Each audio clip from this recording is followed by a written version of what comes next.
Now, Christianity has its 13th apostle, a faithful witness to the love, mercy, and truth of Jesus Christ. How about you? Will you be the 13th apostle? The synodal way. Is that the way, the truth, and the life? Welcome back, ladies and gentlemen, to another episode of the 13th Apostle, where we explore the good, the beautiful, and the true of the Catholic faith and the Catholic Church. This is Tom Caffrey, without my co-host, Dan Duddy. He is down south on family matters. So this is not a solo episode because we have visiting us Deacon Chuck Kelly, a former colleague at WQPH. Hey, Tom. For those of you in Zimbabwe, Nairobi, Kazakhstan, who are listening for the first time, how do you spell your last name, Deacon Chuck? Kelley. All right. Very good. And Jim Mulvihill, a familiar voice, the gravelly, raspy voice of wisdom. How you doing, Jim? Good, Tom. How you doing? Deacon Chuck, how you doing? All right. Great. Good to be with you. Yeah. All right. We're going to talk about the Synod on synodality that just concluded. And based on some of the report, the final report, that's not the ultimate final report. That'll be next year from Pope Francis. And Deacon Chuck, you're a man of, you're the institutional Catholic here for sure. And the hierarchy, it just occurred to me in the context of this conversation, what I had just said was that Deacon Chuck, I would love to see the final report written by Deacon Chuck, but since we're going to have to wait for that until he becomes Pope by acclamation, Pope Humble the Great. What? Pope Humble the Great. You look popish, though. You do have that popish, doesn't he, Jim? He has that popish look. You notice the white smoke behind him? I'm wondering what that means. Hey, that's the New Jersey Jim, skyline. That's brilliant. That is brilliant. Ladies and gentlemen, there is Deacon Chuck has done some sort of like faux background. Now we're going to throw those, we got the Latin church, we got French now, the faux background of this, good old manufacturing plants. That's right. And my father, that's from New Jersey. that's from, this is radio now. So the people don't see your irrepressible mischief making. This sight gag that I can picture in second grade. Okay. Not that you're reminding me of a second grader right now, just third grade, but you have an image of the part of the New Jersey Turnpike skyline as would tell people in the world that New Jersey is the medicine cabinet of the world. We make the world run. So you're a turnpike tourist. That's what my father would call you. You think you know New Jersey by driving down the turnpike. I've been called worse. So you're as I said, institutional churchman. You're a man of the cloth as a deacon. And I can't wait to get into the female deacon subject, particularly with you. But Jim's going to be a real close second in terms of that topic. So do you know what happens if Pope Francis, let's say he's supposed to give his final report in November of 2024, right? And the good Lord brings him home? So what, before or after? Flummoxed look that I've seen before on you. It's the answer it's a deer in the head. That was not the question I expected. And I thought we were talking about I've the never Synod. seen deer in the New Jersey Turnpike, but that's okay. So anyway, so this report, all kidding aside, we got as we kind of talking a little bit locker room talk before we went on the air, and in fact, more pointedly to Jim as more like the man in the street guy, man in the pew. Synods, councils, anything that church hierarchy does is supposed to filter down to the laity, to the pew, and then to the church in the world, the church in the wider world. It's, documented from Vatican Council II, Gaudium et Spes. So the church in the modern world. So it's got and unfortunately, the bad gets filtered down to the people as well, which we've known over the last, with the scandals and whatnot. So what the church hierarchy does should matter. So one of the things in the synod, this is all about listening. It's all getting our separate tables. I think there were 400 people invited, bishops and laity. And this synodal way is about listening. How can we grapple, discuss the issues that matter to the laity without much rancor, and where we get something of value, again, to the people? And so I know a concern in this papacy, this pontificate, Pope Francis, is the clarity. Is there a clarity of a message? So the first question is, Deacon Chuck, in terms of the hierarchy and the inclusion of, for the first time to this extent, a laity. This is not a council, granted. This is a synod. It has great limitations on it. No decisions are really made. It's a decision to not decide. But so how do you? You're in the rank and file. So how do you see this synod in terms of, your relationship with your bishop and these topics that come up that in your pastoral work you run into?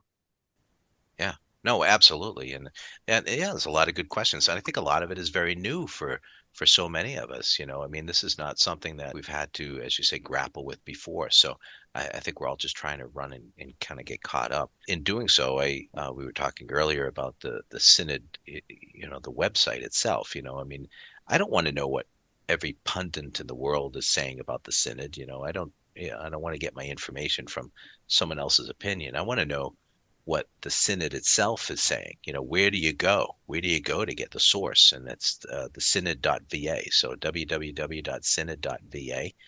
That's the official website of the synod. And that's where you can discover for your own selves the definition of what a synod is. Now, traditionally, it's been known as a general assembly, a meeting of bishops in Rome, period. That's it. It's been very simplistic. There are about 9 or so definitions of this synod that speak about a lot of the terms that we've heard, that, a synod is a gathering of the faithful in order to listen to what the Holy Spirit is saying to the church and asking her to do and to be. It can be and involve the faithful in different ways, pastors with lay people, bishops with other ordained ministers, popes with bishops, an exercise of mutual listening, a general meaning of walking together, and so many of these terms that we've come to hear as of recent.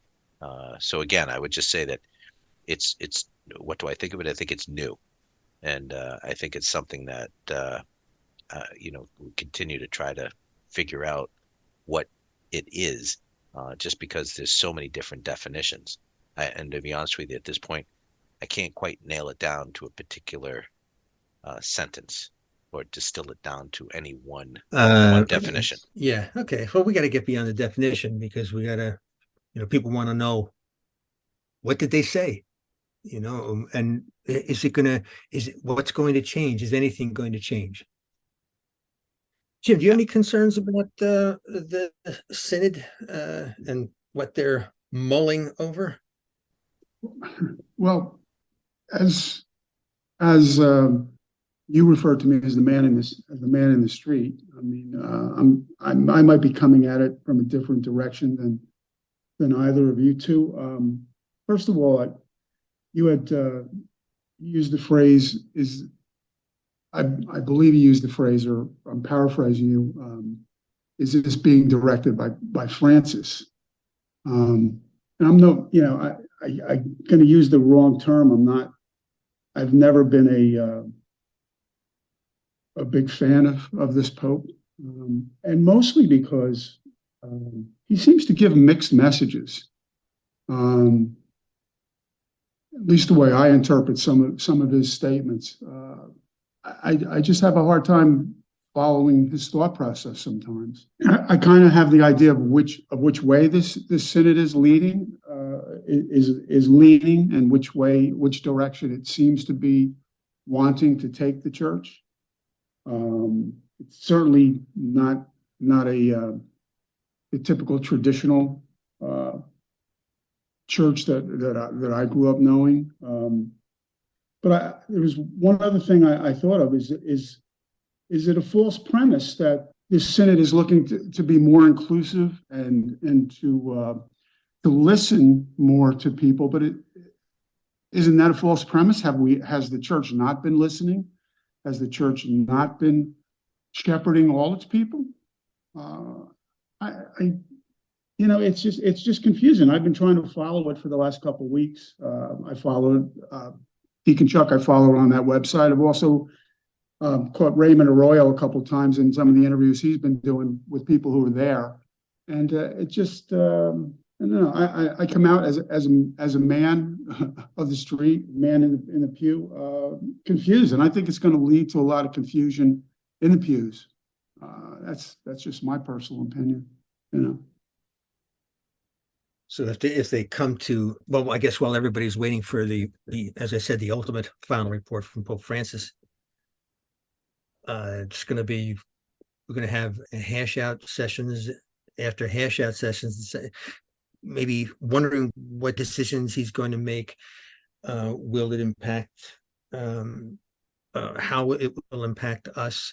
People are fearful of the change. Again, Deacon Chuck, from your pastoral standpoint, what's knowing this Pope's in this pontificate, do you hear any concerns? Can you think of concerns of stuff that you've read about what the issues they're talking about in this synod? Yeah, I guess for me, the general response that I've heard from others and some of the questions that I get are confusion. Kind of, Jim, to your point, I think there's just so many definitions.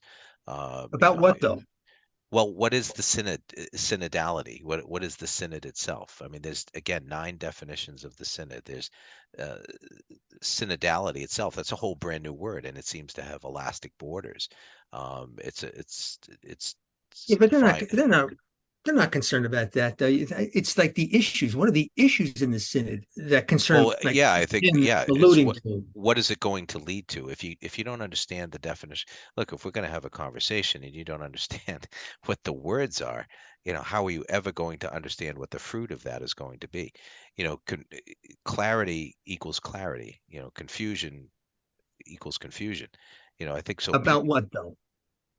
About any topic. For this one in Yeah, particular. but what are the topics? What I'm getting at is, what are the topics that they're about which they are having these listening sessions over the last 4 weeks?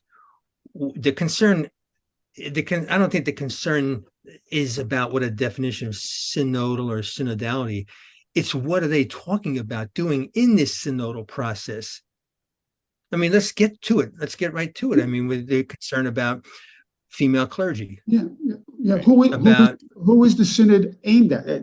That's one of the things I first started thinking. Who is it aimed at? I mean, yeah, because I'm going by what I've read. I'm not going by what I heard on some other show. I'm going by what I'm reading from the documents. I don't know if you've read them, but when you look at the themes of the synod, it's communion. We find that we share its roots in the unity of the Trinity. It's participation, that the faithful are qualified, and it's about mission. So these are the things that come up as themes. I don't see any real fruit coming out of that.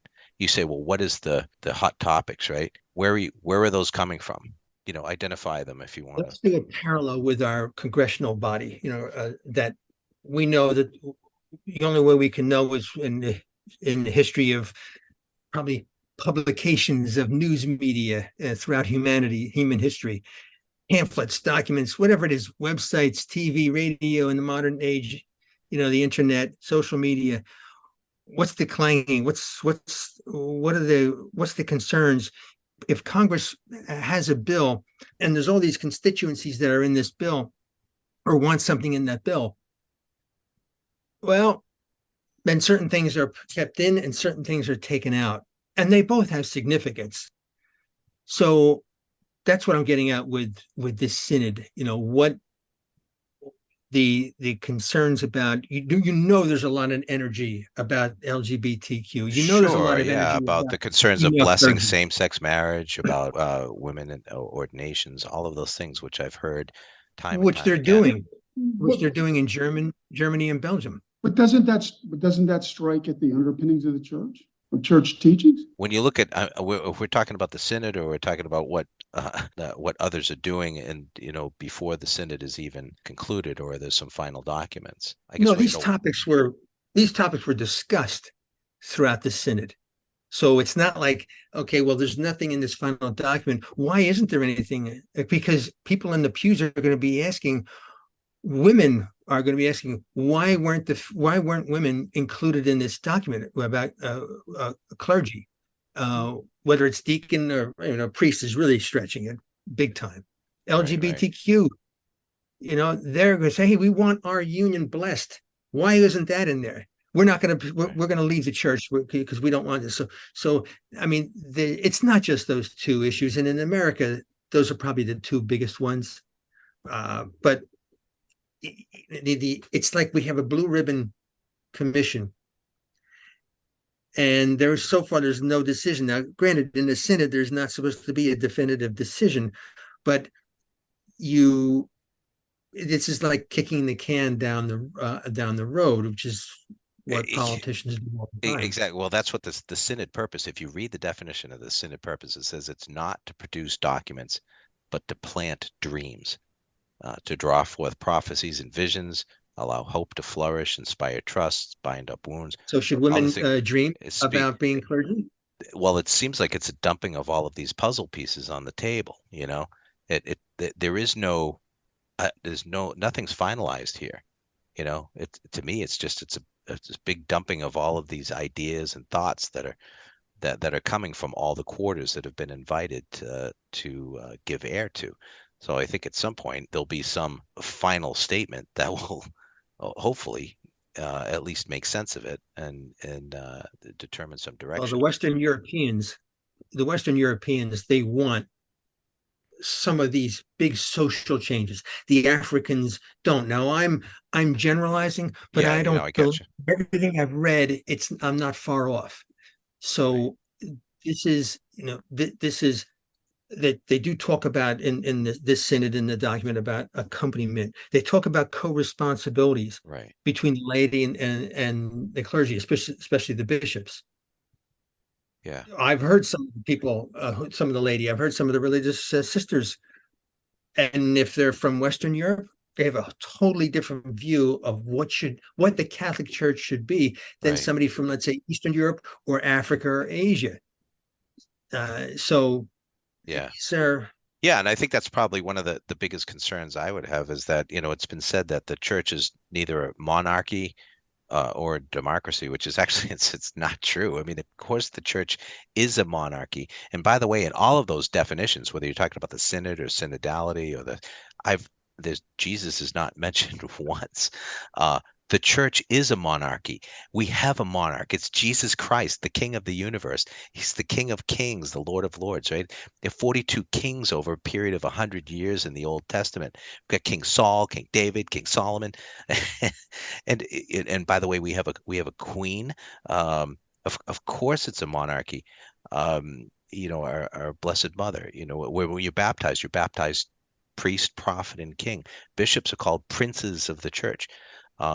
So the church has all the earmarks of a monarchy, and Christ is our king. Those are the types of things that I'm looking to hear. Those are the things that I'm looking for validation of, is that, who is the church? And it seems like, again, it's just the intent, and I can only guess at it because it's quite confusing.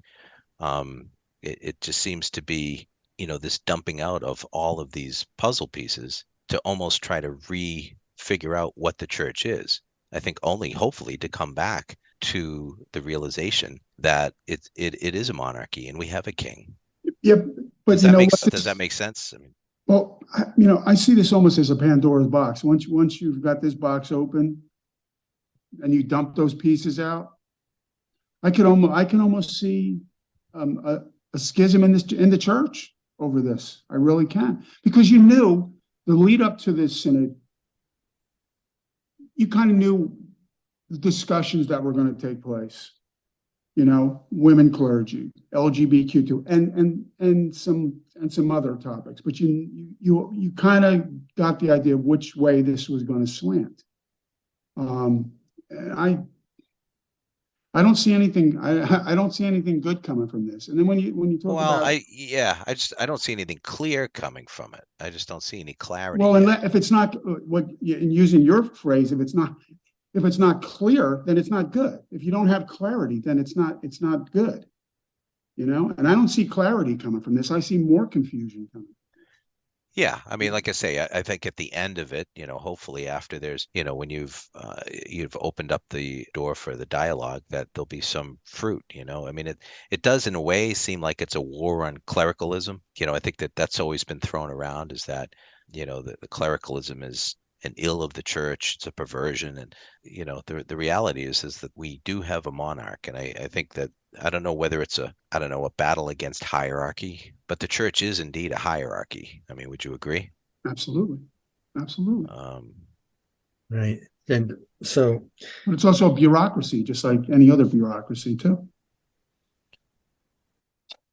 Right. And to Jim's point, the collection, we know what's happened to a lot of the money, too much of the money that's gone into the collection baskets over the last 20 plus years, money that could have been wisely spent for the poor and whatnot. So we have a say in this.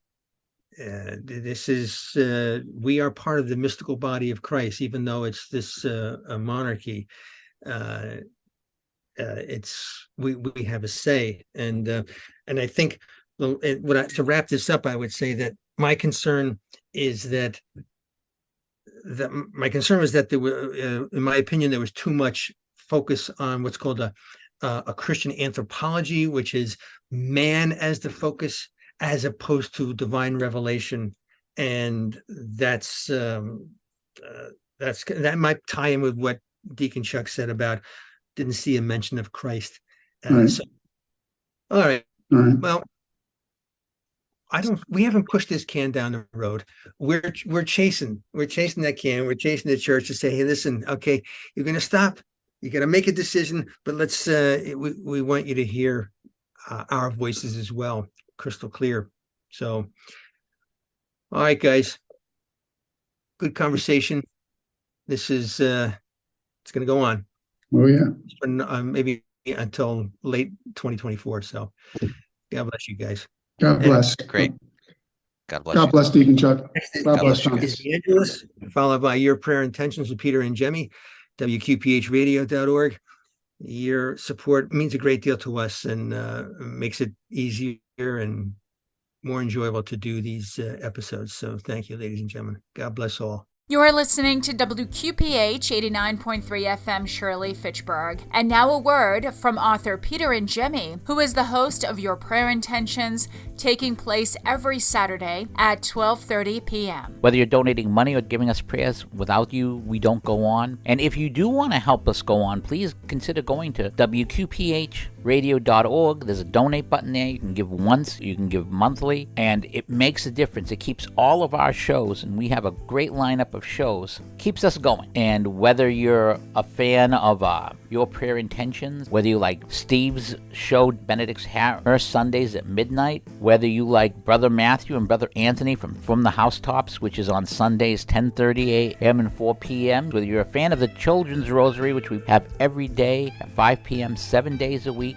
whether you like our Local Matters show, which is Saturday at 11, or Talk Catholic, which comes right after us at 12:30, Larry's Music Off Sunday at 11 a.m., We have the Shepherd's Pie Saturdays at 1 p.m. or Dan and Tom with the 13th Apostle, which comes just before us at 11:30. Any of those shows and all the stuff you donate, you help these things come out. But what also at the WQPH website, in addition to podcasts of our shows, is the prayer wall. Right on the prayer wall, support WQPH and get WQPH 24 hours a day, 7 days a week on WQPHradio.org. Thank you for listening to the 13th Apostle with Dan Duddy and Tom Caffrey. For more information on Dan, visit his website at www.danduddy.com or email dcduddy@gmail.com. Tom's website is faithpilgrims.com or email trcaffrey@faithpilgrims.com. How about you? Will you be the 13th Apostle?